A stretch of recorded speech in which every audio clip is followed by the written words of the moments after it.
All right, welcome to COFL Sports Talk Radio Podcast. I am currently posting the link in the chat, so bear with me. We got a lot to talk about tonight in about an hour and a half. So we will put it all together and we will bang it all out. So I have the topics of conversations that we will be going over listed. My cohorts will be joining me soon. That is going to be Hersh, Fiddy, Clemson, about 20 minutes. So right now you just have me, which is more than you need. Okay.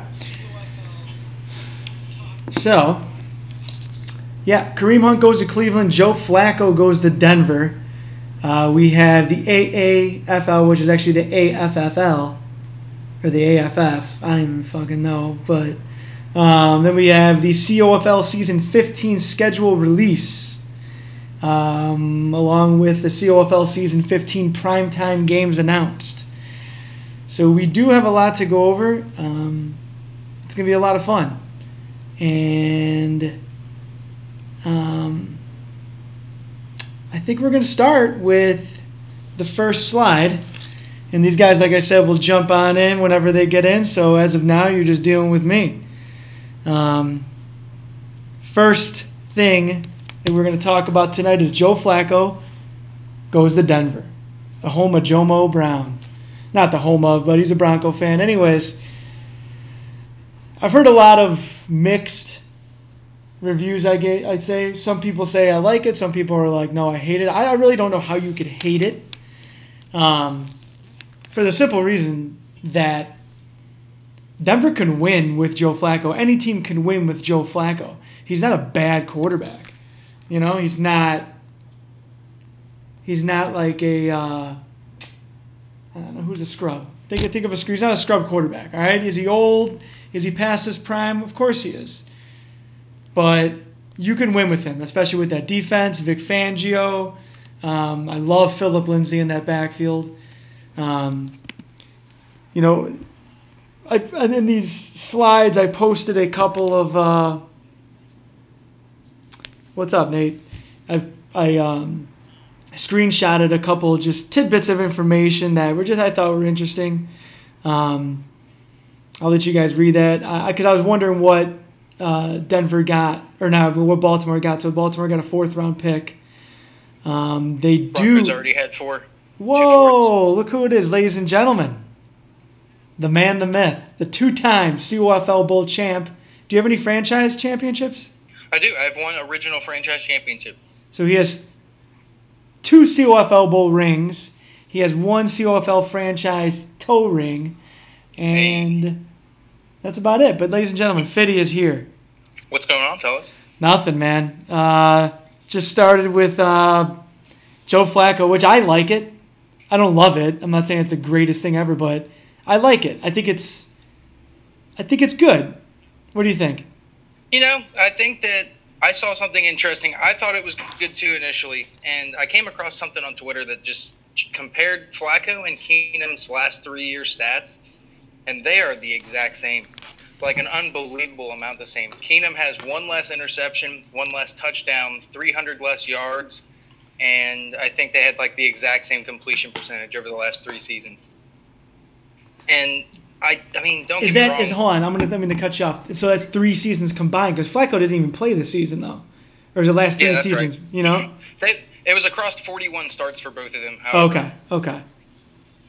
But in either way, I don't know. I think Flacco's got more experience, obviously, and he's older. But like as a person who's a fan of someone in his division, he's not amazing. I don't see the upgrade, but they had 2 4th-round picks, and they gave one of them away for the guy. And I don't know. I don't see why not. Yeah, I was going to say the reason I'm upset is because that likely means they're not picking Kyler Murray or somebody crazy, so now they're going to steal the Bengals linebacker in the draft. I've just to get on Kyler Murray, I'm not a believer in him at all. I'm not either. Because I mean, being short's one thing. That's fine. You can be short and still play football. Okay, that's been proven. but it's hard to be short and undersized, meaning like not big, muscular, not a guy who can take some hits. Having that double whammy, and plus he played in the Big 12. I mean, I remember watching West Virginia play. West Virginia would rush 3 guys. He had all day to throw. It's just, I mean, there's no way. I don't see it. I think it's all hype. Any team that drafts him in the first round is not a good GM, in my opinion.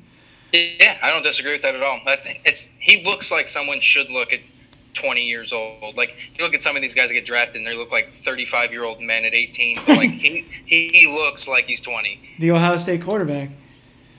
Yeah, no doubt. So this is some of his contracts. So Baltimore's taking a $16 million cap hit. And then I believe that Denver is just taking up his salary, which none of it is guaranteed, which is pretty nice. I think that's why I'm like, this isn't a bad deal. I also heard that they were restructuring. Denver was. I don't know and what they were trying to go for, but I have a couple buddies that are Denver fans, and they said that restructuring was like crucial to this whole thing being worth it for them. Nasty Nate says Andy Dalton is a scrub. Listen, man, I don't agree with you. That's all I got. That guy says not a bad move. Just doesn't seem to make a ton of sense. I think it makes enough sense. I mean, I guess Keenum, they could have done it, but they tried Keenum. Here's the thing. You look at Elway, who were his quarterbacks, ready? Drafted Trevor Siemian, Paxton Lynch, and there's one more. Brock Osweiler was Brock Osweiler, yes. And then free agent picks up Peyton Manning, okay, won a Super Bowl. And then Case Keenum, and then now Joe Flacco. So he's... He accidentally walked into the greatest quarterback of all time and has otherwise not gotten a single person that would start on 27 or more teams. Just trash. Talking about Murray from Oklahoma, that guy says same thing said about Russell. I believe he means Russell Wilson. He does. I think Russell Wilson was a little taller. I think they're comparable height. I think what set Wilson apart was his hand size. I don't know what Kyler's is at all, but I remember his hand size being about the same as the average 6'4" quarterback. He just has massive hands, so like that means something apparently. Yeah, I know. I don't know. I mean, I'm just not buying it. You're not buying it. Starshaw, also known as Matty Harsh, says he is physically better than Baker Mayfield. Physically better than Baker Mayfield. He's physically better than Russell Wilson too, but it's between the ears. He doesn't have. In the NFL, it's between the ears, man. Like anyone who goes to the NFL, yeah, you're going to be physically talented, but you got to be smart and make quick decisions. Yeah, or you got to accidentally end up in an offense where you have to make only the same decisions that you had to make in college. Murray's got a lot of quick read. There's a lot of scouts that when I review mock drafts, their biggest thing about him is that he has a lot of plays where like you already know where it's going before he calls hike, despite anything. Like there's 1 or 2 options at most. He's never really had a whole check down thing going on. No one knows if he can do that. Shit, I was playing lines last night in preseason game, and he was calling out the mic, hot route, and I mean this guy was reading defense. It was if we're doing Madden COFL between the ears. I mean, the NFL, Jesus Christ. Yeah, dude, I rewatched your guys' game this afternoon while I was at work, allegedly, and I feel like, I don't know, he was doing checkdowns, he was doing I felt like he was actually reading a defense, and there's only a handful of players in this league I can say do that regularly. Oh, yeah. I'm sure more than a handful could. I think a lot of us, we just don't have the patience, and we just want to hike it and make it 100%. So let me read some of these comments. Matty Harsh says that Keenum's going to Arizona to be with his former OC, college football OC or college OC. Arizona. Not if Cliff Kingsbury can't get off of his Kyler Murray boner. I can't believe Cliff Kingsbury's their coach. I can't believe that still. Yeah. Horrible. ZZ, the defending champ, chiming in, pretty much agreeing with everything that we're saying. So I think we're both in agreement with everything, that we don't love this, we don't hate it. We think it's, I don't know. I think they can win with Joe Flacco and their defense and Philip Lindsay. They can go 9-7, 10-6, make the playoffs. not a Super Bowl team, always just looking to get a couple extra wins, and I don't know. At the end of the day, their defense is not getting any younger, and I feel like you have to trust Flacco more than you would trust Case Keenum. Even if their stats are similar, I feel like Flacco's got to be a better game manager. Yeah, I agree. All right, let's move on. Let's see here. All right, there he is, Kareem the Dream. Mm-hmm. So I was looking up articles and just kind of reading about this whole thing, and one of them caught my eye, and it just made me laugh out loud, and it was this one. It was, if Kareem Hunt helps instead of hurts people, the Browns signing is a victory. I just laughed when I saw helps instead of hurts people. I just thought it was funny. That's ironic. So the Browns, so this could go two ways, obviously. This is just a one-year deal. And so now that he's, isn't it $750,000? It's not even $1 million. I don't know the amount, but I know it's just a one-year deal. And so now that he's been signed, he is now on the commissioner's exemption list. So pretty much he's just waiting to hear. And they say it could be a couple weeks, but then I've heard it could be a lot longer than that. He can't do anything. He can't practice, can't do any off-season workout programs, can't do anything until this decision is made. We have a Hersh sighting. We do. Wow. We do. Wanted to go ahead and chime in on this Kareem Hunt talk we've got going on here.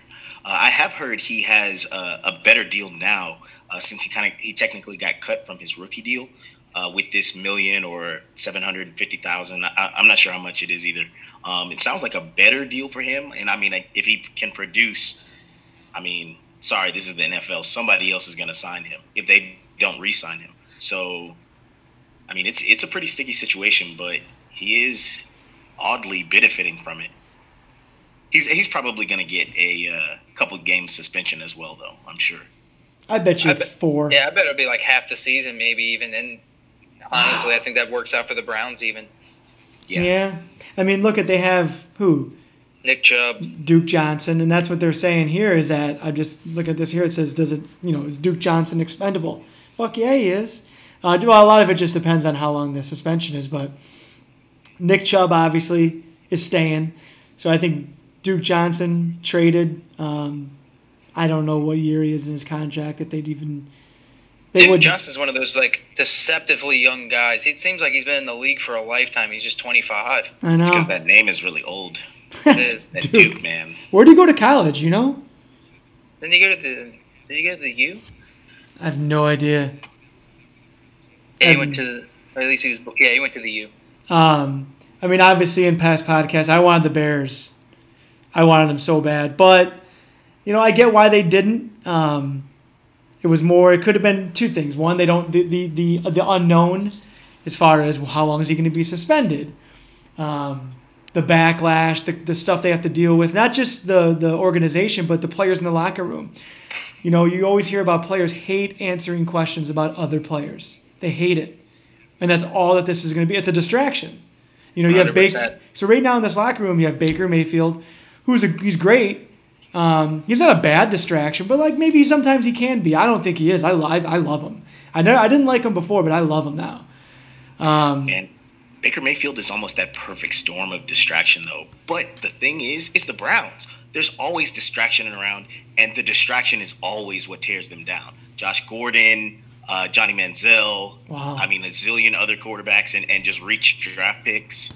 I mean, I don't know if this is going to work out well for the Browns. I could imagine them starting off really well and then their season just going off a cliff. Fiddy?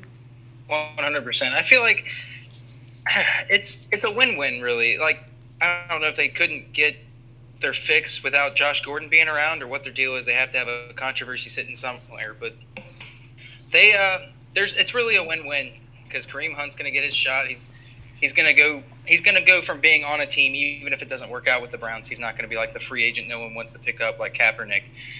And if he plays well, then he stays on a team that's up and coming. And if he doesn't play well or whatever, then the Browns get to cut him for making less than $1 million. And I think he's a dynamic player. Their offense is up and coming. They're all young. Baker's a stud. I hate him, but he's a stud. He's got the sauce. Yeah, I agree. He's got it. I don't know, man. Yeah, I hate. Go on. I don't think this is a bad pick. I agree. I agree with Fiddy there. Yeah, the Browns financially can't lose here. Hey, Hersh, what do you think about? You missed it. What do you think about Joe Flacco going to the Broncos? Man, I want to say this is a positive move over Case Keenum, but we did see him kind of struggle for the past couple of years now with the Ravens. I don't know if that's because he got super paid and then the rest of the offense was trash or what, but I'm not sure if Joe Flacco still has the magic. I don't think he's elite. He kind of had – no, I don't think he's elite either. He kind of had that Jay Cutler uninterested look or appeal about him where he just kind of has that look on his face. You just want to smack him and be like, dude, wake up. Right, and so even for that Ravens Super Bowl team, like – we know the heart is still in the defense. That was still a Ray Lewis team. Oh, sure, yeah. Ray was old then, but like, you know, Joe Flacco, quote unquote, led the offense. But you know, let's be honest. If Raheem Moore didn't screw up, they wouldn't have made it that far anyway. Yeah, exactly. They had a couple of super breaks in that playoff run. Exactly. It was 2 games in a row. It was the AFC Championship and that divisional game. Yeah. So I was watching bitterly that year.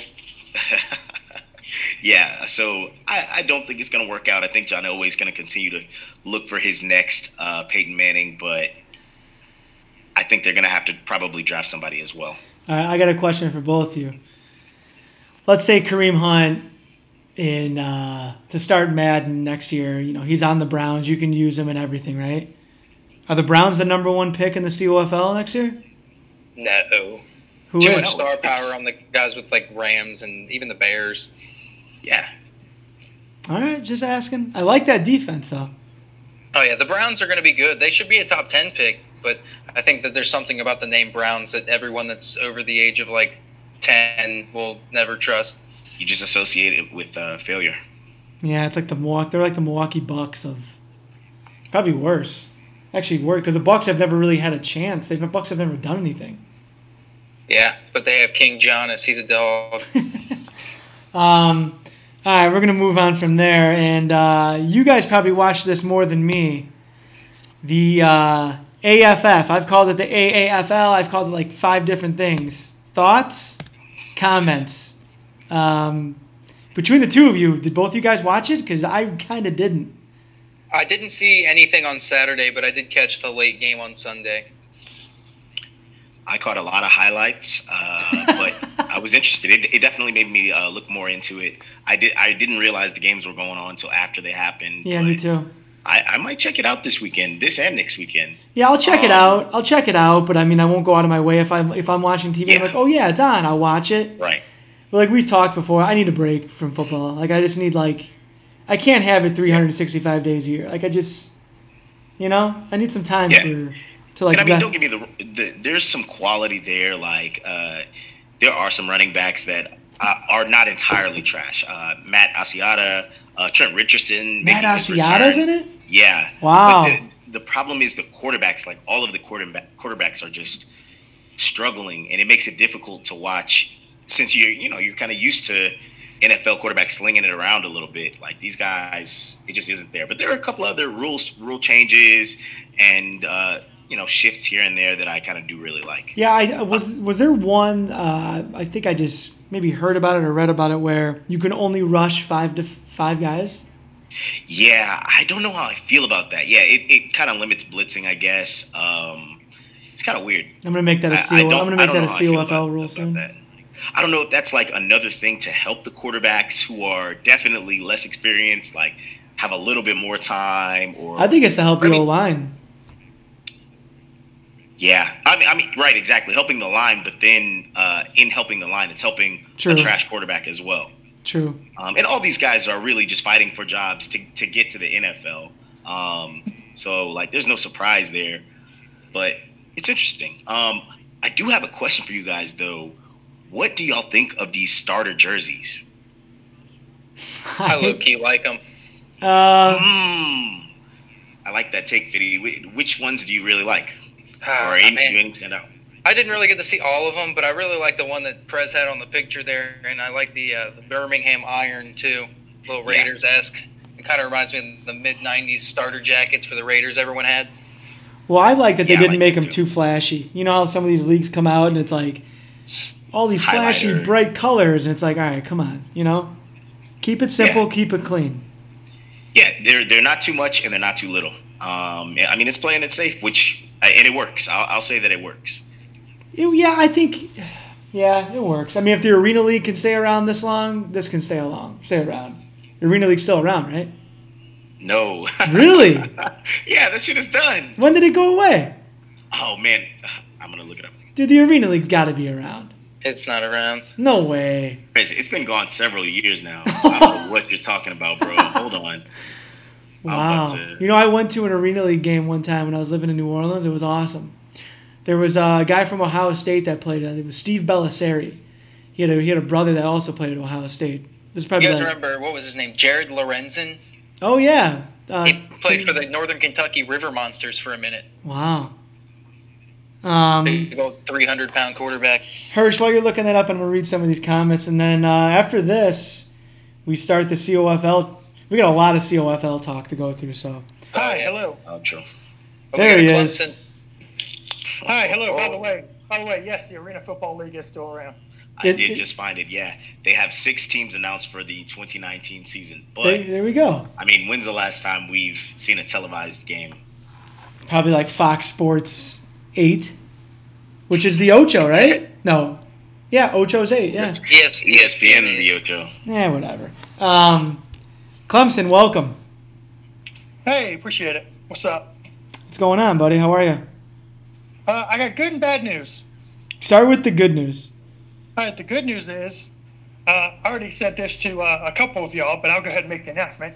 I was just named the producer for what's going to be the biggest sports talk show in the state. Wow. So that's exciting. fantastic. Are you serious? Good for you, man. Boo! Boo! Who's the hater? What's the bad news? You better not be announcing your retirement from the COFL. No. The bad news is it is on at night. So this may be my last podcast appearance for a while. That's all right, man. Competition for us. Wow. Boo! Straight up swacked our talent. Wow, that's great, man. Good for you. That's awesome. Thank you. I appreciate it. Yeah, congrats, man. Definitely keep us posted. Absolutely. Hey, while we're on this slide, did you watch any of this AFF? Well, the only game I got was the Orlando-Atlanta game, so I watched that one. Yeah, what'd you think? Spurrier, Garrett Gilbert running that Spurrier offense like a champ. Didn't see that coming. No, Honestly, Steve Spurrier still got it. I kind of like that there are a couple of name brand coaches in here. I think it might be okay. We'll see. It's smart that they're not competing with the NFL. They have just accepted that they're borderline a developmental league. It's like the G League for football. Yeah. They've been invested in by the NFL. I think they're airing games on NFL Network. This is a low-key ploy by the NFL to introduce 100%. some random rules so that they can see if people hate them or not. Exactly. Yeah, that's smart. Well, you know what I loved is, number one, they're letting them hit and not flagging it, which is fantastic. Number two, I loved when they did, I don't know if y'all watched the Orlando game, but they did this thing with the replay official where they had a touchdown. What's the catch? Was it not a catch? They had a camera in the booth on the replay official going through the process of determining if it was a catch. Just total transparency. So how was it? I thought that was amazing. You enjoyed it? You enjoyed it? Was it like, I mean, I thought it was great. The replay official was like, well, you can see he has the ball and it hits the ground, and I think he uses the ground to keep possession of the ball. And then she watched it a few more times and goes, wait a minute, he had the ball, got an elbow down, and then the ball hit the ground. This is a catch.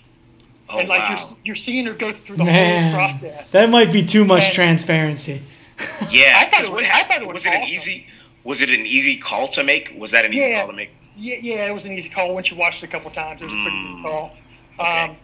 I would be afraid for tougher calls. Yeah. But I love it. But at least you get to hear the reasoning behind it. Yeah. Behind whether they go one way or another. And I think that is phenomenal. So that's one of those things that'll get rid of a lot of frustration from everyone, really, I feel like. Is that the Sky Judge? Is that what that was?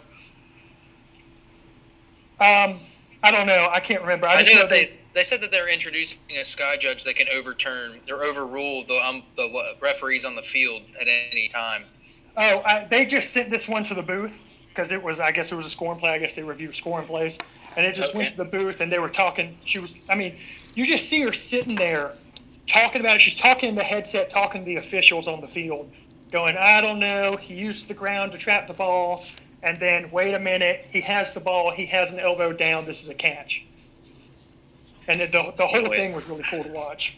I think I like that. Jay Tutt is, when I was talking about that 5-man rush rule, he said that Bill Polian, the AAF co-founder, came out and said the blitzing rule is because the offensive lines haven't had enough time to gel, and it's easier for the defenses to be on the same page as opposed to the O-line. So he said it made it sound like a temporary rule, that's fine. It sounds like the COFL just like stringing shit together and being like, okay. Oh, yeah. You know what's crazy, though? I feel like the NFL low-key did the same shit. Like 50 years ago when they were like figuring out Super Bowls. Oh, without a doubt. They were just stringing shit together, yeah. Oh, yeah. They didn't fucking know it was about to give these people CTE. I mean, come on. No. I'm all for CTE, by the way. If it's in the NFL, I don't. Here, no. You want to hear my opinion on the whole CTE thing? I do now. If you're a kid, if you're a college or younger, take care of them. Make it as safe as possible. I get it. I'm all about it. Like make the game as safe as possible. You get to the NFL and you're getting paid? Hell no. I want full-on violence. I want to go back to the old days. If they get brain damage, not my problem. I don't care about these guys and what they do later on in life. I only care about them entertaining me. Strictly entertainment. If they're getting paid millions of dollars and I'm paying some of that, I don't care. I don't care. At least I'm being honest. I don't care if they go brain dead. Unless you're a high school or college. Protect them. I did not think I was going to agree with that, but I do. Don't I what? Well, I understand the point you're making. You're coming off a little rough around the edges with That's fine, but hey, I'm being honest. Do you really hold time out? Clemson, do you really care? Like, do you really? So I'll put it a different way. I mean, I care. I don't want these guys to get brain damage and die. I don't want them to, but I don't care.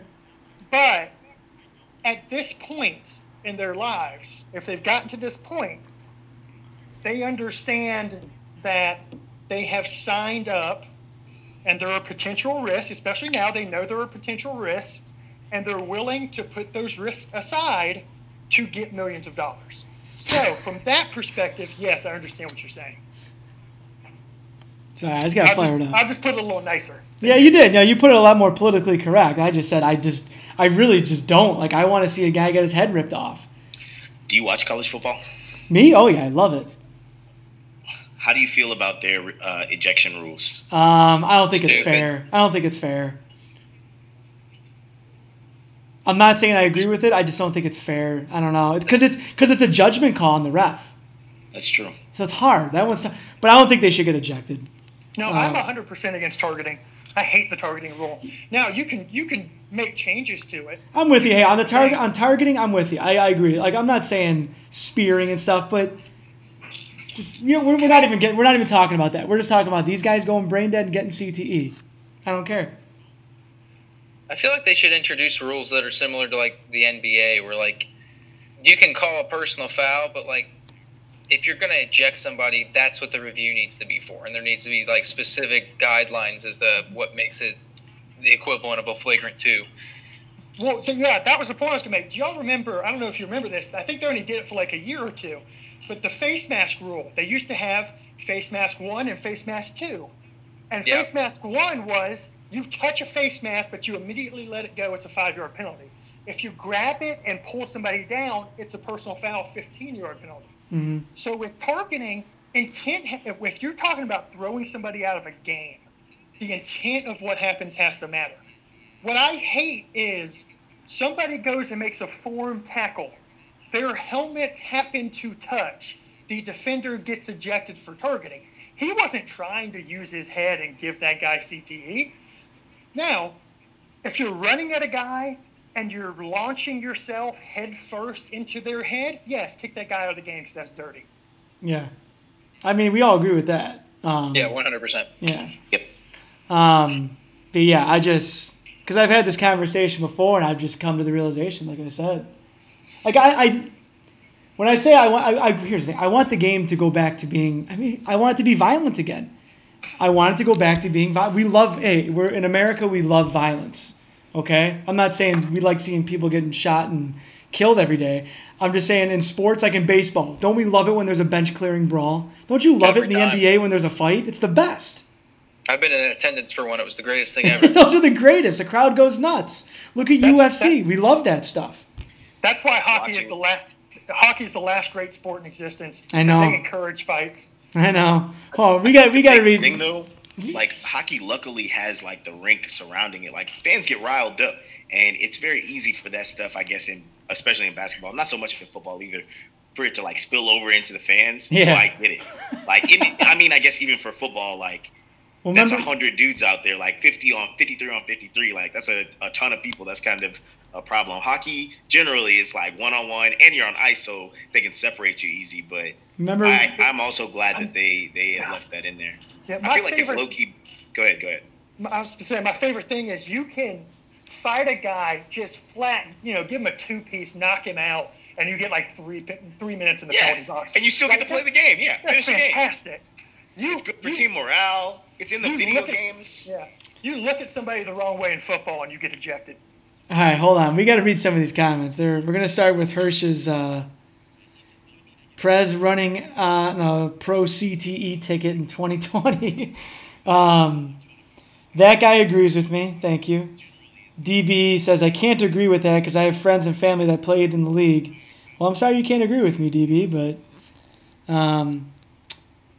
that guy says no different than joining the military, risk reward. I guess that might be a little drastic, but yeah. What else? Prez wants to start the purge. I love the idea of the purge. I think a lot of people in this country need to be purged out of it, but that'll be for the next podcast. Amen.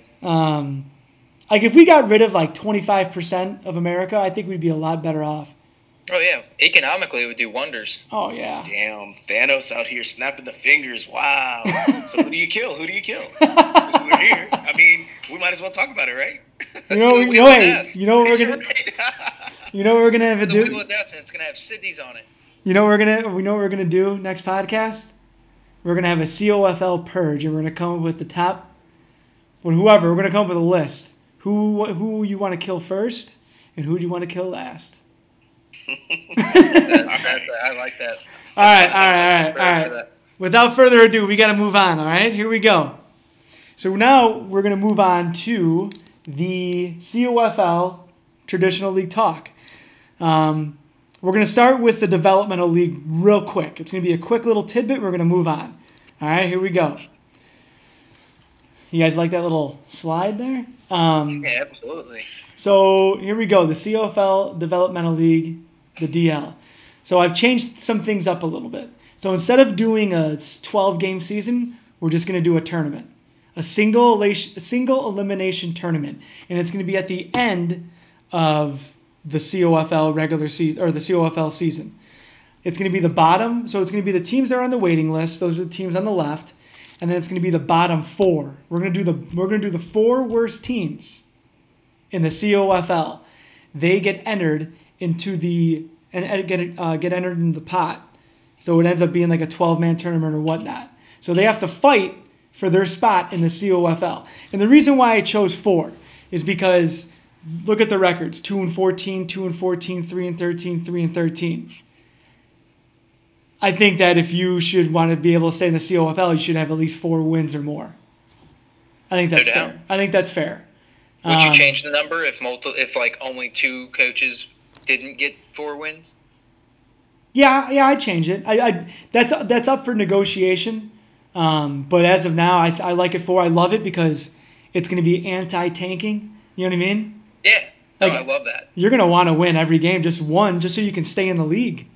Like, how awesome is that? Like, it's going to get real competitive here, boys. It's going to be a lot of fun. So let's just say, for example, we did it this season. You'd have the coaches on the left, then you'd have the coaches on the right. It'd be a 12-man single elimination tournament. How I would do the seeds, I'm not sure yet. I might just do a random, like, Wheel of Destiny. and then you just get to pick whatever team you want to be. So, I'm in. Clemson, what do you got to say? I feel like you got something you want to say about that. I was just thinking, if you thought there was pressure for the playoffs, try pressure to not get relegated to the developmental league. That's Talk so. about sweaty hands and tight cheeks. Oh yeah. Hey, but you know I what? like the idea of 4 as well. If you get booted, or not if you get booted, if you don't make it back in, we got 2 franchises going on you can join. Although I think they might almost all be full. Yeah, we're getting close. We got a few spots in the second one. Yeah, I got 1 in the first one. All right, here we go. So right now we are going to unveil the COFL primetime games. Okay? And after that, the schedules will be ready to view on the website. So here we go. All right. Primetime schedule. We're going to do the first half of the season first. All right. Let's go. So we got Monday Night Football. Week 1, we're going to have Fiddy versus D-Rob. It's called shit. No Love Lost. And then COFL Night in America, we have Jomo versus Lons, which is a very interesting matchup. I bet you a lot of people didn't think I'd pick that as a COFL Night in America game. I'm interested in that game. So am I I. think that's going to be an interesting game. I'm like really excited for that game. Fiddy versus Same. D-Rob, very excited as well. But for some reason, this Jomo Lons game is just I don't know why. It's just calling my name. I love that matchup. Yeah. Lons is he's the preseason COFL champ. I'm not sure what that means. He means he's scrimmaged the most and he's won the most scrimmages. Yeah, do we have video on Lons yet? Yes, we do. I watched a lot today. Yeah, he beat me last night. The score wasn't what it was, but he had a rough game against somebody early. I think that one of his first preseason games after the draft, the Packers were not looking good. they're looking I good don't remember now. who he was playing. He's got some nice glitch blitzes. I'm just kidding. Oh no, I'm kidding. I love glitch I'm blitzes. kidding. I'm kidding. we're not kidding. So we'll go ahead. We'll go over some of these comments real quick. We got some people commenting on the developmental league. Victor Torres, who was on the waiting list, he goes, "Ooh." Robin goes, "Wow." Victor Torres then goes, "How long does each season last?" It lasts a month. So at the end of the month, you get to fight for your shot. You just got to stay in. All you got to do is stay in. That guy says, "No shit, Clemson. That's some pressure either way." Jomo says, "Pressure is on." Yeah, everyone's kind of fired up for this Packers Broncos game. All right, let's move on to week 2. Primetime games. Boom. We got me versus Carson. Oh, hang on here. We got DB asking to be added to the developmental league, and he wants his return to start now. Wow. Are you sure about that? Wow, man. Dude, that's going to be insane. Bringing the old school back again. So These are big developments. The developmental league is going to have Big Daddy, JMCC if he's even still alive, and DB.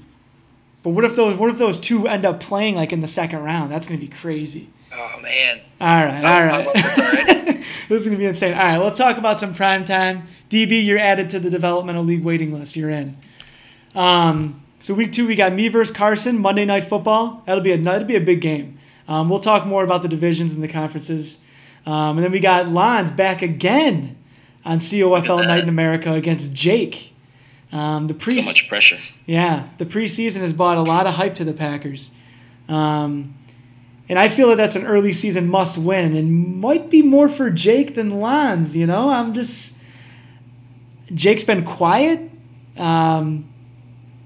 He's the Cardinals. They've changed a lot of things in Madden. I'm not alone in thinking this either, am I? No. I told you this could be a rough year for him. Now, you know what? The Cardinals just Clemson, all around are not good. Clemson, you're the one who put it in my head, so I'm not going to take credit. You took it. You take it. Because you're right. We all thought this last year. He started off like 1-3 with the Dolphins, ended up in the COFL Bowl. I'll believe it when I see it. If he starts 1-3 with the Cardinals, he is not making the CFL playoffs. There's no way. I mean, I kind of agree. Josh Rosen is worse than Ryan Tannehill. That's pretty tough, but you're right. All right, so hold on. Victor Torres says, so when the people on the waiting list like me wait until the end of the traditional league season to end. Yeah, so Victor, so we're playing the traditional league now. All right? Well, maybe I can do this. Maybe, this is like a work in progress. I'm going to kind of work an idea off you guys. Just listen to what I have to say. So what if we just did like a tournament of the guys on the waiting list now, and then the 4 teams that played in the traditional league? Nah, I don't know. Let me think of something.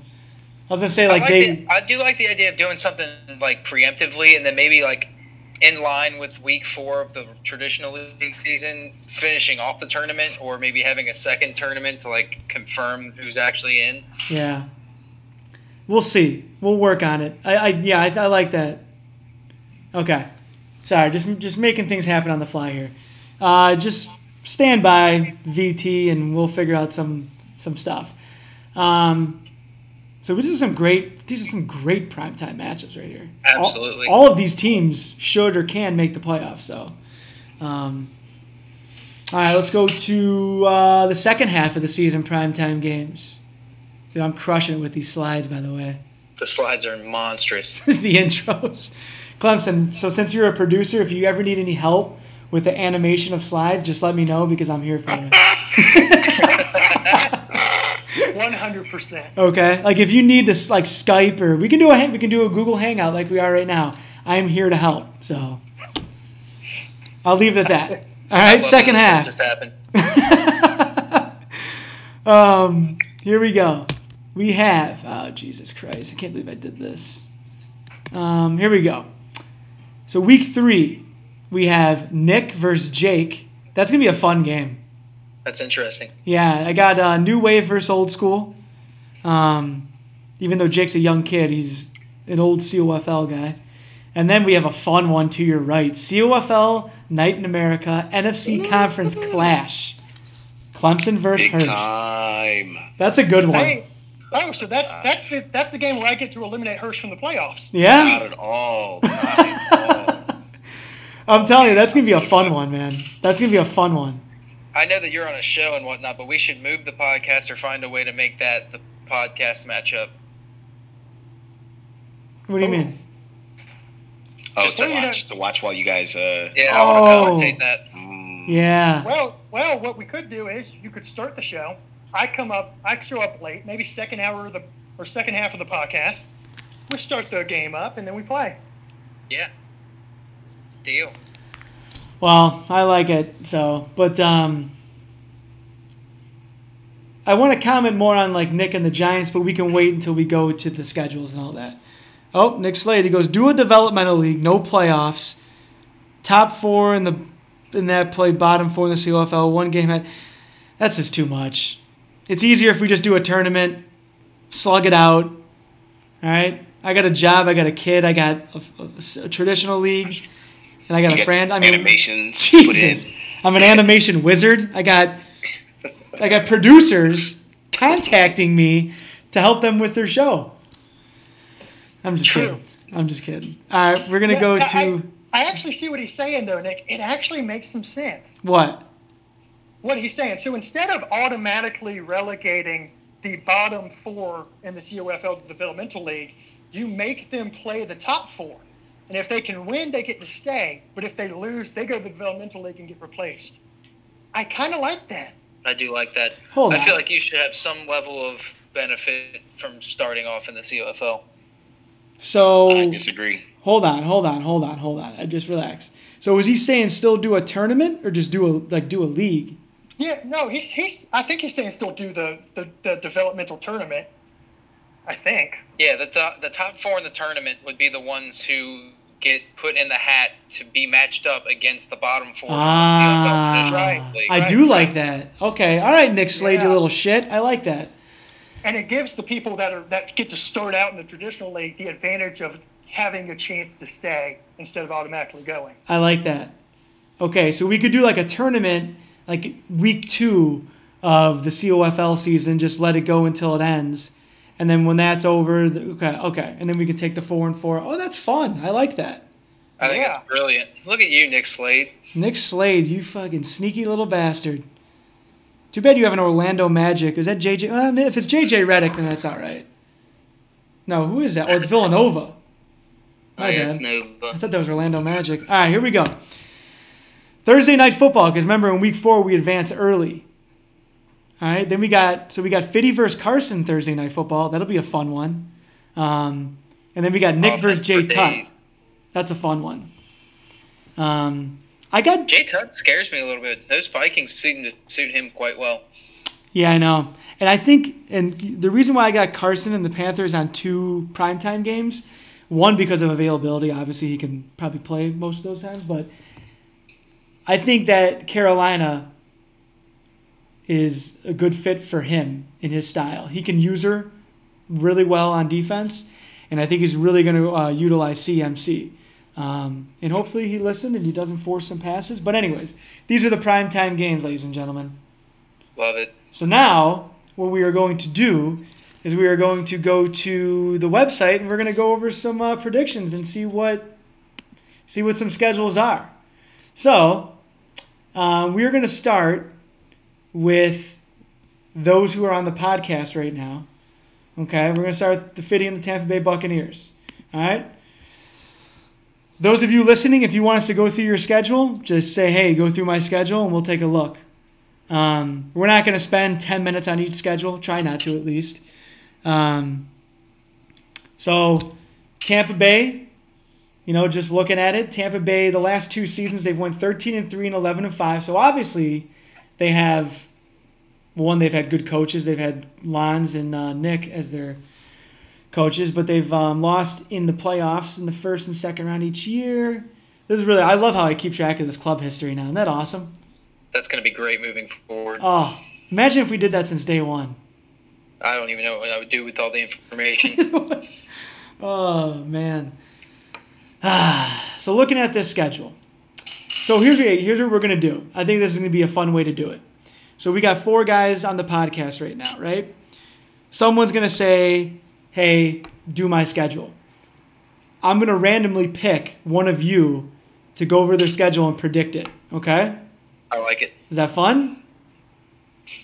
Yeah, we got 3. We got 3 that are already 4 that are already wanting us to look at it, so we got this already down. All right, so with Tampa Bay, Clemson, I want you to do Tampa Bay's prediction. I want to hear what you have to say about Fiddy. I also want to hear this. Okay. Sorry, I'm on my phone, so I'm looking at a small version of it. So just give me a second. Then you want to? Okay, if you want, I can. I'm good. I can see it now. I just had to turn my phone sideways. All right, D-Rob, who is he? The Jets. We'll go 1-0. Tampa. Cook, I'll go 2-0. Nate. Tell you what, I played Nate in a scrimmage. He is tough with the Texans. He's tough in general. I'll say there is one loss in that week 1, and it's probably going to be to Houston. So I'll go 3-1. Minnesota, I'll go 4-1. ZZ, here's the thing. I like ZZ, and I think he's a good user. You're a better user. He has a better team. Significantly. And that ends up being a big deal a lot of the times. I'm going to say a loss. So it's 5-2. I think we split 2 games. So I'll go ahead. I was just going to say I'd be happy with a split with you. So you're 5-2. So all right, I'll take the home game. So that's 5-3. Jake, I think he's going to struggle with the Cardinals. So we'll say 6-3. 7-3 after the game with the Giants. I think Coach P is going to struggle this year. We'll go 8-3. This is a toss-up game with Lons. I need to see him. But I'm going to go with what I know, so I'll go 9-3. I'll go 10-3. I think you steal one from ZZ, even though he has a better team. So we'll go 10-3. Jake, I think you beat him again. Wow, sweeping Jake. That's 11-3. I said we would split, so that's 12-3. 14-3. we're looking at probably 13-3. Yeah. I'll go 13-3. And he'll probably then that means he'd probably win his division. There's a good chance of that, depending on what happens with me and ZZ. I think this is bold, but I think Jake comes in last. Wow. I mean, hey, you know what? Who are we to doubt you? You called ZZ last year, so if you say Jake's going to finish last, then Jake's going to finish last. All right, we're going to go over the Panthers next. I'm going to do that one since I don't know. Carson's my guy, so I'm going to go over his schedule. All right. So he'll beat Robin 1-0. He'll beat Roll 2-0. He'll beat Ricky 3-0. He'll beat Vafang. He's going to start off 4-0. Carson is a tier 3 guy. He's tier 3, but he could be tier 2, but he's tier 3 for sure. I'd say like him and I are even. He's tough. Like him and you will be in a great game. That's what I'm debating between you two right now. So he'll be 4-0. He'll beat Page 5-0. He'll beat Pup Daddy 6-0. So I think he'll split between you and me. So I think he'll be 7-1 after his first 8 games. Worst case, 6-2. Then he's got Woody, that guy, CBG. So let's say worst case 6-2. He's gonna win those 3, 9-2. He'll be Page 10-2. Fuck. All right. So his last week's schedule is gonna make or break him. I think he's gonna 10-3. He'll lose to Jake 10-4. He'll go 11-5. He'll go 11-5. I like that. Is that losing 3 out of the last 4 there? Yeah. I think he's gonna lose to Jake, Fiddy, and then he'll lose to me or Hersh. I think that's probably pretty fair. Yeah, I think that's fair. Losing momentum at the wrong time of the year, though. Yeah. All right, so next up, we have the Bears, that guy. Hersh, you get to be that guy. All right, let's see what we've got. Okay. All right, week 1, Robin. That's 1-0. Klondike, I haven't seen him play recently, but I'm going to say 2-0 there. I think Ricky's going to be at home with the Cardinal or with that's the Ravens there. But he is playing against the Bears. I'm going to say 3-0. Wow. Drop 1 to beat Dukes. 3-1 just because he's streaky. Drop 1 to the Cowboys. 3-2. I've never seen the CBG. 4-2. Pup Daddy's gonna get a big win with the Rams. 4-3. He's gonna lose to Prez. 4-4. Another loss to Carson. A tight game with Page. That's 5-5. He's gonna win that game against Page. He's gonna lose to me, of course. 5-6. He's gonna lose again to Woody. I haven't seen Woody play either, but I'm liking that Cowboys matchup. 5-7. That is. He's gonna win this next CBG game. 6-7. Beat Pup Daddy. 6-8. Lose 2 to Nick and J Tut to wrap off the season with a 6-10 record.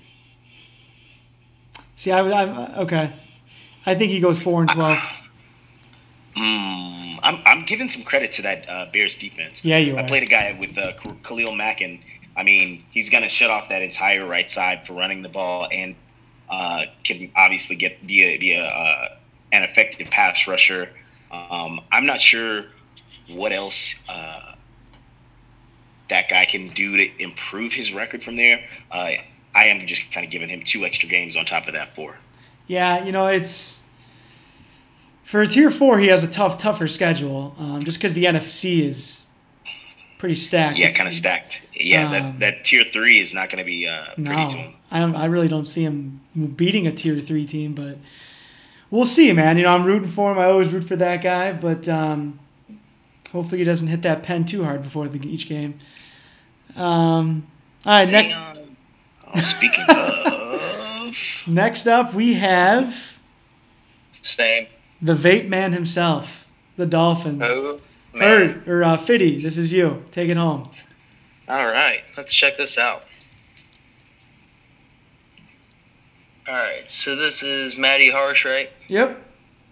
Let's see. ZZ, Coach P, I think he loses to ZZ. Coach P's usually on at the beginning of the season. I'm going to give Coach P that one too. Man, he's got a tough first four, doesn't he? Yeah, he does. I'm going to say he wins one of them by accident, but 1-3 coming out of week 1. Bowman, I like Bowman. I think Bowman gets in there. Cook is hit or miss. He's got a tough schedule in general. How does this happen to a guy in the AFC? I don't know. I think the AFC Tier 1 and Tier 2 is tough. Yeah, I'm going to give him 3 wins through 2 weeks. Ish. That's tough. Nate, Alpo, and Josh, I think he can. I want to see Josh with the Steelers, but I got to see him get his head in the game too. Yeah, I don't think it's there. I think that he'll have 6 wins through week 3. He'll take 3 out of 4 there. And then to end it, he'll beat Ricky and B. Dukes, lose the other 2, so 8-8. He'll probably be right on the playoff bubble in the AFC. Yeah. Yeah, I think that's about right. I think he'll be a fringe playoff team at 8-8. Yeah, I think you nailed it. And with the Dolphins, that's an impressive feat too. Yeah, well, Matty Harsh is not a good team. Yeah, he's a good player though. He's a guy that can win with any team. He can read defenses pretty good too. Okay, let me see. He's one of the few guys that'll slow you down and make you play his game. Exactly. Him and I had some battles last year. All right, hold on. So we got the Giants next. That's Nick Slade. Clemson. Let's see what you have to say about old Captain Nick over here. Oh, I'm up again? Okay. Yeah, we're gonna go in order. Like I just kind of. So Hersh, I think Hersh will be next, or I'll be. I don't know. Just go. Why am I not seeing it? He hasn't changed it. Oh, okay. We're still looking at the Dolphins right now, Prez. Oh, my bad. I'm sorry. Jeez, man, gotta produce. Shit, I'm sorry. Producer to producer, you gotta help me out. All right, go ahead. All right, let's see. Nick Slade with the Giants. See, this is gonna be an interesting fit. I'm excited to see it. Cook has the Bengals. Cook doesn't tend to play much defense. I'll go ahead and go with the Giants. So we'll go 1-0. I don't know much about Josh. So that one's tough. I do know about Nick, and I know Nick will get some crazy passes to Odell Beckham. So I'll go ahead and go with 2-0. 3-0. He'll be 3-1 coming out of week 1. Jay Tutt, that's going to be a battle. I'm going to say 3-2. Coach P, I'll say 3-3. I don't think anyone has Coach P winning a game. 3-1.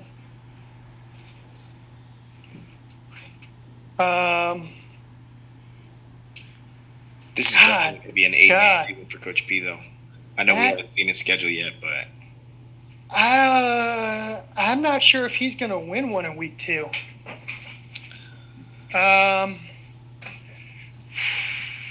If I can help you out here, Clemson, I think Cook is going to have a terrible season with the Giants. I think the Rails, he's in Tier 1. A lot of his opponents are tough. Hold on. You mean hang on. Nick is the Giants. Nick Slade. Oh, whoops, sorry. Yeah. I'm looking at that first name, and I got confused. That's all right, man. The pen does that. Yeah, I'm high, guys. All right, so after week 2, I think he's 3-5. I think he drops 4 in a row. 3-6, 3. He can't lose 8 in a row. Well, look at that week 3. I know, but he can't lose 8 in a row. Like, that's impossible. So, God, I'll say 4-8 after 3 weeks. I'll say he gets one of those.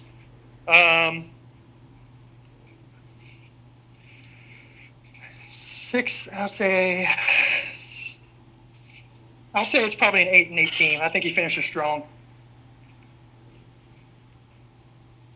All right, so you said 8-8? Yep. Okay. Yeah, I mean, rough middle stretch. Oh, that's God. gonna just destroy him. he's got rough middle, just the whole. I mean, Josh and Bowman won't be easy games. And I mean, it's just, yeah, that's. Other than Pup Daddy and that guy, every single one of those games is a tough. Like, he has to be focused and ready to play. Yeah. Like, if that's my gonna be schedule, I'm playing with the headset on, nobody around me. Like, I couldn't do it. I couldn't do it around company. That's a ball busting schedule, man. Yeah, you gave him a make or break season here. He's either going to hang it up. We're going to see if he's going to be an actual COFL guy after this. Yeah, we'll see what he's made of. Challenge here. All right, next up we have the Jaguars. Hersh, why don't you take the Jaguar? You know what, Hersh? I'm gonna let you do the next one, the Vikings, since that was your team last season. Sounds good. I'm gonna do the Jaguars, and then Fiddy, you can do Nasty Nate and the Texans, okay? Do it. All right, so we got Elpo. Elpo's getting some work in too. This guy's playing a lot of scrimmages. Him versus Coach P will be a good game. ZZ, Fiddy, J Tut. Keep in mind he's the Jaguars, so they got a good team. He's a solid coach. So 0-1. He'll lose to Fiddy 0-1. He'll lose to ZZ 0-2. I think he loses to Coach P 0-3. I think he beats J Tut. If he doesn't beat J Tut, he'll win one of those games. I think he'll be 1-3. I think he beats Bowman 2-3. I think he'll sneak up on Nate and beat Nate 3-3. I think he'll lose to Jomo 3-4. He will lose to Josh 3-5. I think he'll beat Matty Harsh 4-5. Lose to Cook 4-6. Beat Josh 5-6. Lose to D-Rob 5-7. Beat Klondike 6-7. Lose to Bowman 6-8. Lose to Nate 6-9. He'll be 7-9. I think he'll be 7-9. I like that, and that's an improvement for him after having the Bills last year too. Yeah, we went 9-7. He went from tier 4. Now he's in tier 2. So he's playing some big boys, especially that first week. ZZ, Fiddy, J Tut, Coach P. I mean, he legit could be 0-4. He's got D-Rob, Matty Harsh, Cook, Jomo. It's not. I mean, compared to what he played last year, B Dukes twice, Puff Daddy twice. You know what I mean? No offense to those guys. I'm just saying compared to these guys. All right. Next up, we have Hersh and the Vikings. Yeah, Hersh and the Vikings. Thank you. J Tut, I think that's his team. J Tut. All right, go ahead. Yeah, I think he's gonna have a really good year this season. I'm kind of excited to go through this one by one. One of the big characteristics I noticed about his game is he does throw the ball downfield when he has a guy who can throw it, but he'd prefer to run the ball. This second year, he's got another dynamic running back. I think he takes game one against Matty Harsh. I think he takes one against Bowman. I think he takes another against Alpo. I think he might go 4-0 in week one. I think he takes D-Rob right there too. I think he goes 1-3 in week two, though. I think he ends up with a 5-3 record after 2 weeks. I'm giving that that win to him over Coach P. I think he loses to Fiddy, Lons, and Nick. He had a preseason game against Lons that they were both, slinging it around, just trying to figure each other out. But I think late in that game, Lons recognized what his quarterback could do. And even though he does have a worse team in this game, I think he's going to get a win here. And they do have to meet each other later in the season as well. So to look at week 3, I think they do split. I think J Tut gets that one game back. He drops another one to Jake. He beats ZZ. and he drops one to Clemson. Yeah, 2-2 in that week 3. So what is that? 7 and I don't know. I don't know what my math is doing right now. And then for the final week, he goes 4-0 once again. So if that's 11 wins, 5 losses, I think he has a pretty good season. I'm not sure what the rest of his division looks like, but I do think this is a playoff team. Mm-hmm. I don't know if he's going to win. Again, I'd have to see the division to know what they're looking like. But his division's tough, man. Coach P, Nick, Jay Tutt, and Lons. Yeah. It honestly worries me for my own division. I need to make sure I win because that wild card race is going to get a little hairy. Oh, hell yeah. That's why these division games are going to be awesome. Yeah. But otherwise, I think that's a good season, 11-5. All right, Fiddy, we got Nasty Nate and the Houston Texans. Go ahead. All right, let's see it. So, lost to Jake. Coach P, I think, will give him a run for his money, but I think he beats Coach P. Coach P usually needs to know you first, and then he'll just dominate you. But I'd like to think I'll beat him. Lons will beat him. He's going to have a tough time. 1 or 2 games week 1. He'll beat Cook. Actually, he might lose the Cook just because. Yeah. I think that he loses. I think he beats the other 3, though, so I'm going to give him 5 wins through 2 weeks. Bowman again. I think he'll split with Bowman. Bowman's a random. He just does that. Jomo he'll beat Matty Harsh, but lose to D-Rob and Jomo. So that's what I say 6 or 7. Let's see, Alpo. For the second time, he'll split with Alpo. Beat Fa. Beat Josh. Beat Robin. So that's a good. He's probably going to get 9, maybe 10 wins. He'll probably be in the playoffs. You think so, huh? I do.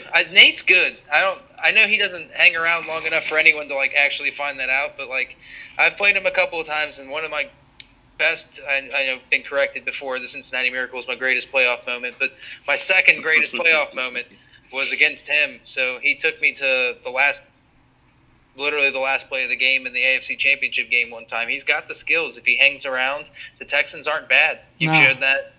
We've seen a lot of people succeed with him. So playoff team seems right for him if he can stay with it. Yeah, case in point, look at the Texan club history. 7 playoff appearances, 11-5 playoff record, 1 division champ, 4 conference championship appearances. They've been to the AFC Championship. My first COFL Bowl was with them. Exactly. They've been to 2 COFL Bowls, 2 COFL Bowl championships.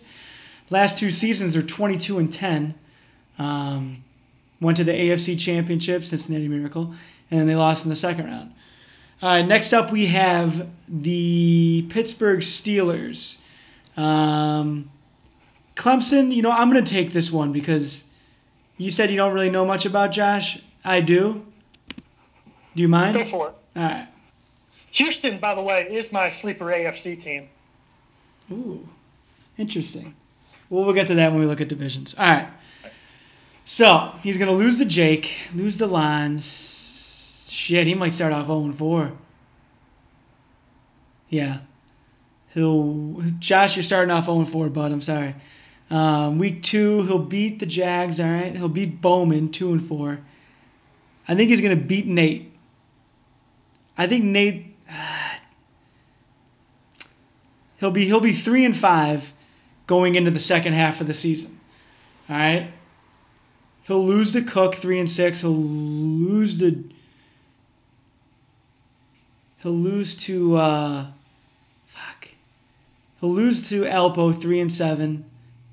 He'll beat Matty Harsh, 4-7. He'll beat Jomo, 5-7. Ooh.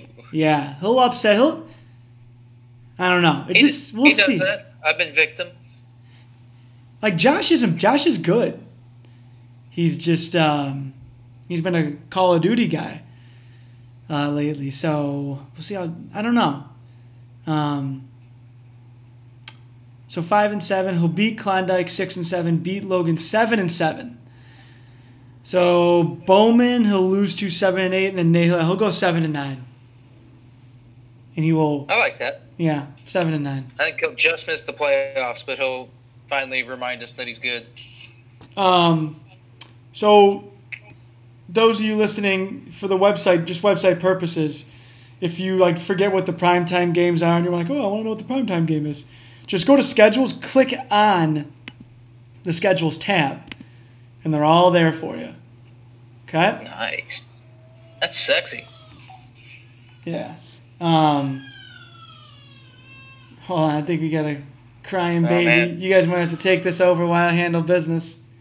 All right, I'm in. All right, you guys, I'm going to put it on standings. I'll be back in like 5-10 minutes. If I'm not back, just take it home, okay? Let's do it. All right, Good thank luck. you. I appreciate it. Godspeed. Thank you. Good luck. All right, what are we discussing regarding that? Go ahead. It looks like we're looking at both the AFC and NFC schedules here. Let's just do a little round robin, see who we think is going to make the playoffs in each conference. We'll pick a division winner and 2 wildcard teams. I like it. All right. Yeah, I can start it off. I think you guys are crazy. I think Jake makes the playoffs. I think, damn, you guys in this Tier 1 NFC division, it is going to be hairy. I think ZZ just doesn't repeat. I think he has some lows. I think it's going to be Jake and Fiddy that make the playoffs here. Clemson, I think, is right on the bubble. And just that Lombardi Division 2 kind of also just edges you out because there's some competition there. Go ahead.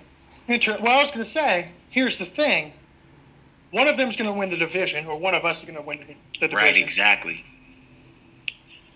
I mean, 3 people could get in. 3 people from your division could get in, but I think it happened. It happened last time. It happened last season. 3 people from my division made the playoff. Yeah, and even there, though, last season, it was very close that my division was able to send. Like, there were, 6 teams with an 8-8 record. Something ridiculous right there at that 6 seed. So, I mean, it could happen. Just like I said, I think it's going to be right there on the edge, probably come down to some tiebreakers. But in regards to the Lombardi Division 2, I think J Tut with the superior team takes that one. Nick just has a really, really tough schedule. I think Lons is going to be hunting for that late wild card spot, but I don't think it's going to be there. In the Bill Walsh division, my own division, looking at my own schedule, I think I can take this division. I ran through my schedule, and honestly, guys, I gave myself a 13-3, and now that I put it out there, I'm definitely going 3-13. But I liked it a lot. I think there are a lot of winnable games as long as, just like Prez is saying, I need to lock in, put some headphones on. I haven't tried that. Sometimes I will mute my music or whatever I've got going on in the background, but definitely not playing with other people in the room. It's too much. So yeah, only one person from that division. I think it's going to be me going to the playoffs. And then for that Tom Landry division down south, I think CBG takes that division with the superior team once again. I don't think Pup Daddy can do it, even though he's got a lot of firepower with the Rams. I think that guy has a pretty good season, but like I said, 6 wins, 6-10 was the prediction we gave a little earlier. So yeah, I think it's going to either be Prez or Clemson that gets that final wild card spot. I think that's very fair. What about the AFC? Do we need to hold on? I guess I can pull it up. Yeah, I was going to say we can't see Tier 4. Well, I guess we can all kind of give our opinions on the NFC divisions, how we think it's going to go down.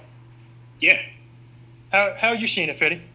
Well, if I look at it here, I think that Tier 1 thing, I'm not even positive I'm going to make it. Like, I know I'm a good coach and all, but the Buccaneers aren't exactly my style. It's going to take me a minute. And I don't know if I don't have a good first week and a half, then it might put me too far back with coaches like that in Tier 1. ZZ, Clemson, Jake. I'd like to think Jake struggles, but like I said, I'd have to believe it when I see it. I'm going to give myself a spot just because I want to. I think you make it too. I think ZZ's going to have a little bit of a Super Bowl hangover.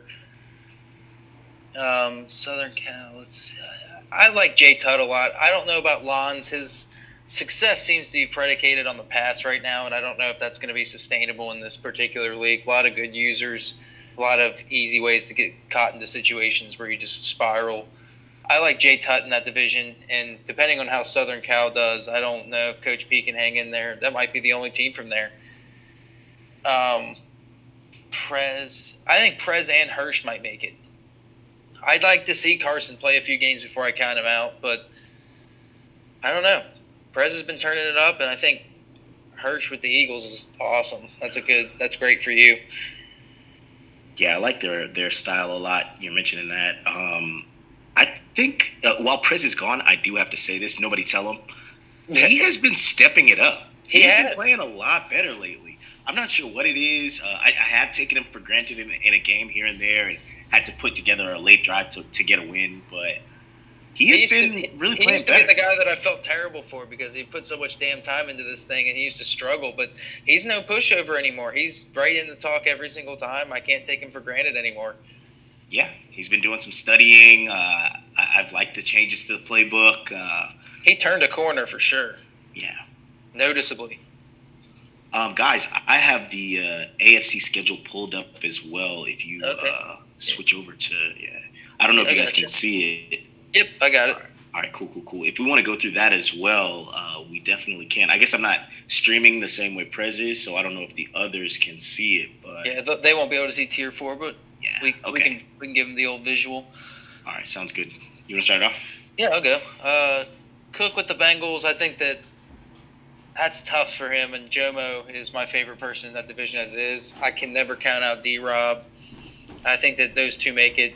Cook's going to struggle a little more than he's used to with the Bengals. Their defense is just absolute garbage, and he already doesn't do well on that side of the ball as it is. Nate, I think he's in from that division. Bowman, I expect to be the one to make the surprise push if there's going to be one. Let's see, Ricky. I think Roll's in the playoffs. That's my when we revealed the draft team, not the draft teams, but you know what I mean. When we saw that Roll got the Browns last week, I guaranteed that he made the playoffs, and I have to bring that back up, and I'm going to do it again. He's in, no matter what. Vafungul has a nice little party down there. The Colts aren't exactly his style. I don't know why he didn't pick the Eagles, but I don't see him losing to anybody in that division either. So I'm going to say Colts, Browns, Broncos, Jets, Texans, Bills. Yeah. I like that. Yeah. I had to jump around a little bit to see everybody, but yeah. All right, yeah. Nice. Hey, I'm back. Hey, made it. We're going over our predictions for division champs and wild card spots in each conference. Who's gone so far? It's you and Clemson remain. All right, so hold on. Hersh, who'd you pick in the AFC? You guys just did AFC? Yeah, we can go over our teams real fast. Yeah, just real quick. Hersh, who'd you pick in the AFC? Division champs. AFC, I've got Jomo. I've got Nate taking it with the Texans. I like that. I like Roll with the with the Browns, and I like Vafungul with the Colts as division winners. Okay, Fiddy, who'd you just take? I got Jomo winning the division, Nate winning the division, Roll winning the division, and Vafungul winning the division, with the two wild cards being D-Rob and Bowman. All right, I'm going to go. I got D-Rob winning the division. I have Nate winning the division. I have Roll winning that division. Don't sleep on Deuce Club either, but I got Roll winning the division. Team's just too bad. And then I got Logan winning the Marv Levy division. Ooh, I'd like to see it. Yeah, I got Logan. And then the wild cards, I got Jomo and it's wide open. Shit. I'm going to say Jomo and no idea. Jomo and I'm going to say Cook. I mean, that AFC's wide open. Holy shit. Yeah, that's going to be a bar fight week 4. All right, Clemmy, go ahead, bud. I agree. I think I'm going to take D-Rob in that division. I think I'm going to take him to take division. Nate and the Texans win their division. Add on, Texans get the number 1 seed in the AFC playoffs. I'm going to take Roll in his division, and I'm going to take Valfangul to win his division too.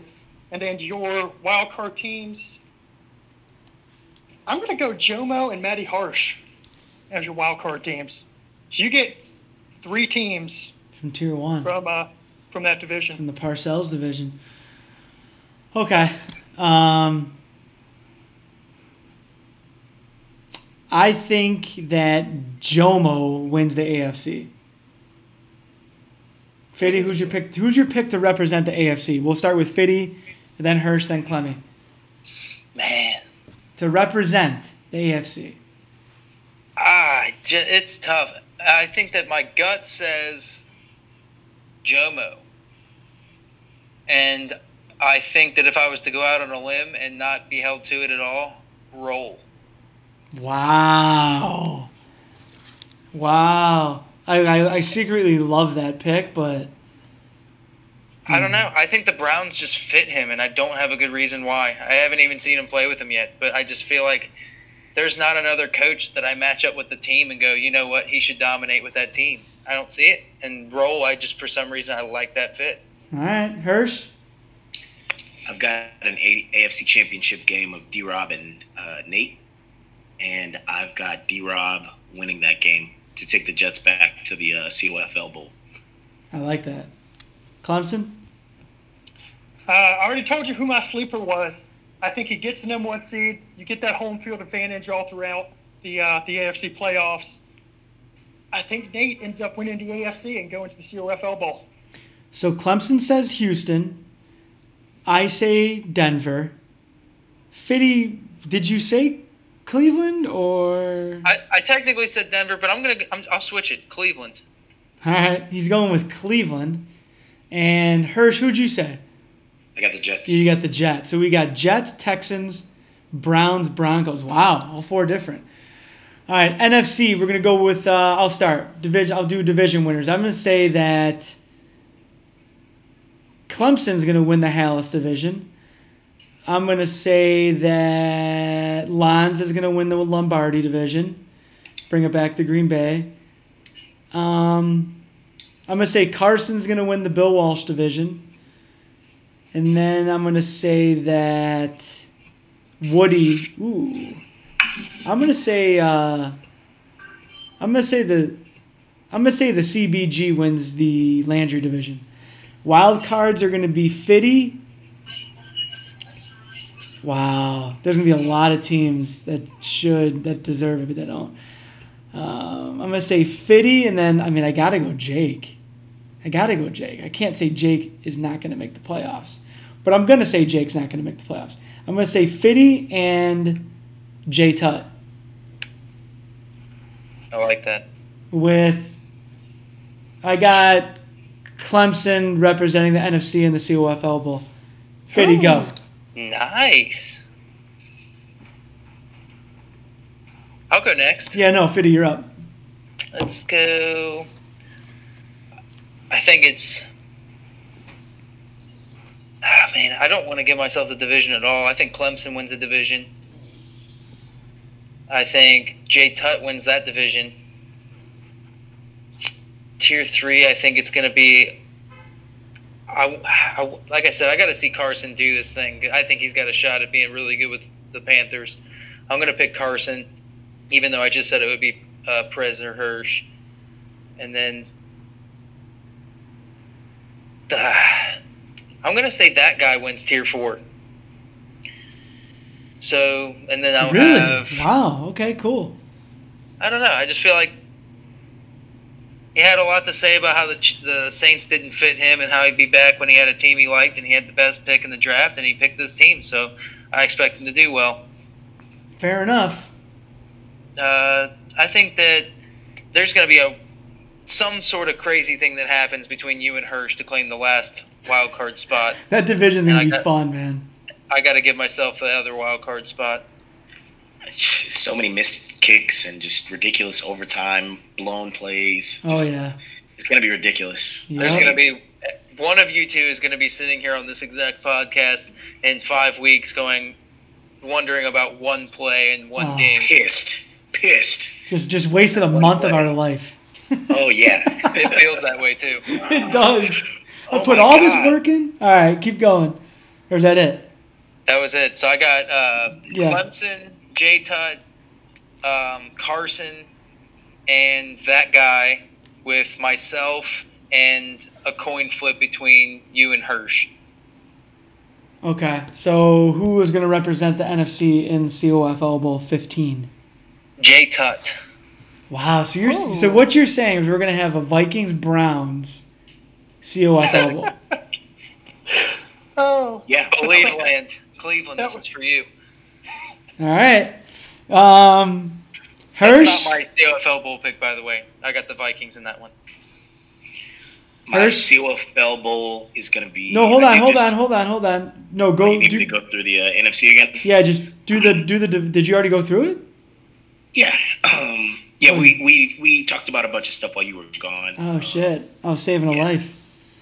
Right. Good stuff, man. Good stuff. Hey, I don't need you to go through it. Just tell me who your division winners are, the wild cards, and then COFL Bowl prediction. I've got Fiddy winning the division with Jake being a wild card. I've got J-Tut winning his division. I've got me winning our division with you chasing that wild card. And I've got CBG winning that Tom Landry division. Mm-hmm.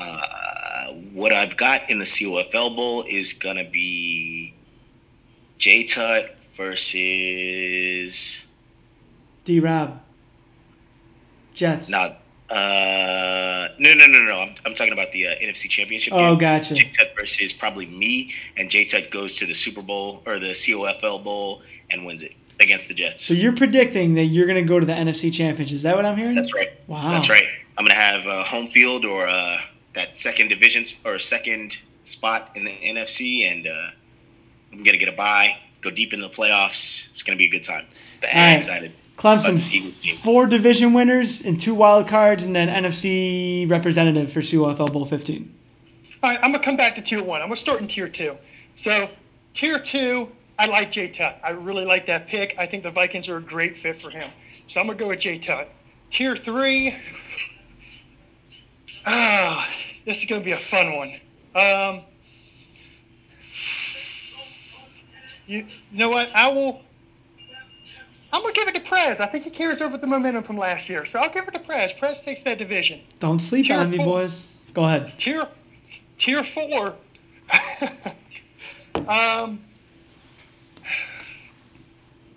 I guess I don't really know about Woody or the CBG, but everyone's taking the Saints. The Saints tend to be probably going to be the best team in that division. So I'll go ahead and take the Saints there. Tier 1. Allow me to pontificate for just a moment. Oh, another big word. Go on. Nice. So, do you know why I was good at NCAA football? Because I was the 2001 Miami Hurricanes. I talked shit and other people got hit. That's why I was good at NCAA. I had confidence. I had swagger. I could play defense. I could run the football. I'm tired of being nice. I'm tired of being nice. I'm tired of being humble. I'm betting on myself this year. I love it. I'm gonna take Tier 1. And look, I had Fiddy going 13-3. I'm going 14-2 or 15-1. I love it. I'm sold. I'm in. I'm all in. I'm feeling good on defense. I got my offense clicking right now. That's why I said 2 weeks ago, I wish we could start now because I'm feeling good. I love it. I'm not being nice anymore. If I get a chance to run up the score, I'm running up the score. Do it. I'm being mean this year. So I'm taking it. In fact, I'm taking the number 1 seed. I'm representing the NFC in the championship, and I'm winning the COFL Bowl. Oh, damn! Wow. Big time. There would be protests all around the world if the Redskins went to the COFL Bowl and won it. So I have to worry about that. That's a PR nightmare. I love it though. I got you winning the division. I actually have you in the COFL Bowl actually too. So I'm with you, man. I'm feeling it. I'm feeling it this year. Who do you have in the AFC again? I don't even know. I haven't even looked at my schedule. No. I meant like who do you have predicting winning the NFC? Nate. Nate. So our predictions, we have Redskins versus Texans in the COFL Bowl. We have Vikings versus Browns, Vikings versus Jets, and Redskins versus Broncos. So that's interesting. We got some people chiming in. Hold on a second. Jake is listening. Jake is here. Jake says the Cardinals fans are not happy. That guy says thank you, Fiddy, for predicting him to win. Jake says that Jay Tutt is loved right now. He is. Hersh says, nah, I hate him, but I understand the potential behind that Vikings team with conservative play. DB is going back to the developmental league, and he goes to piggyback on what Nick said. Bottom 4 of the COFL play the top 4 of the D-League. The D-League coaches have to use the teams that the bottom 4 coaches had during the season once matched up. What do you guys think about that? I like that. Like it's something to think about. You know what I mean? Like those teams, those coaches use those teams all year. It's a little complex, but I kind of like it. Yeah, I'm not saying I do kind of like it just because I don't like the idea of people coming up from the developmental league and just immediately being put number 1 overall. I agree. In the draft order. I don't know. I just feel like there's something about not being able to get the number 1 overall pick as someone who made it throughout the entire previous season. And it's also given that person who finished in the bottom 4 an advantage because they've been that team the whole season. Right. Wow, that's really interesting. Okay. It's not a bad idea, DV. It really pains me to say that, but it's not a bad idea. I think that might be it, man. 9:15. So COFL Season 15 starts on Monday or Sunday at midnight in Eastern Time, however you want to put it. We're about to embark on a journey, gentlemen. Season 15. It's pretty wild. I'm ready. I'm ready. I'm kind of nervous. The Lions, I got to keep working with them. Same. I don't feel good about the Bucs at all yet. The Washington R words are coming for you. Yeah, they are. All right, gentlemen. Another great podcast. Thank you, everybody, for tuning in, as always. Great participation. Great participation. We will see you on Sunday night, Monday morning, whatever you want to call it. All right, gentlemen. It's been real. Well done. All right, guys. Good luck on your season, everybody. Later. That's a wrap. See ya.